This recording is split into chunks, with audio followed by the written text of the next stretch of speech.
सकाळी मम्मी पप्पांना म्हशीची धार काढायला जातं, तोवरनं मी घरात झाडू लावून घेते आणि जाताना मम्मी माझ्यासाठी ना बीट ज्यूस करून जाते. सो मग ते घेतलं. त्यानंतर मग मॅगी बनवली होती, कारण ना मम्मी पप्पाला मसवडला जायचं होतं आणि स्वयंपाकाला लवकर होणार नव्हतं. सो मग पटकन मॅगी करून घेतली आणि तसं पण मॅगी खूप दिवस झालं खाल्ली नव्हती. आणि येताना मम्मी आणि पप्पानी मस्त पिझ्झा आणि बर्गर आणला होता. आता गरम तर म्हणता येणार नाही, कारण मसवडवरून घरी यायला कमीत कमी 15 ते 20 मिनिट लागतात. सो मग ते गरम पिझ्झा गार होऊन गेला होता, तरी पण आम्ही मस्त एन्जॉय करून खाऊन घेतलं. त्यानंतर ना आज शुक्रवारी आमच्या इथं बाजार असतो, जो आठवड्याचा बाजार असतो ना तोच.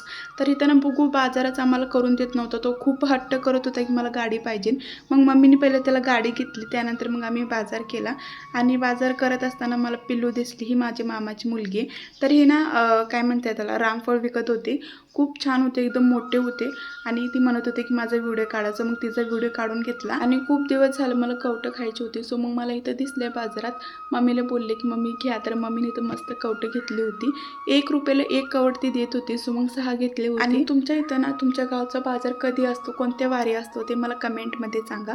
व्हिडिओ आवडला तर लाईक करा. बाय.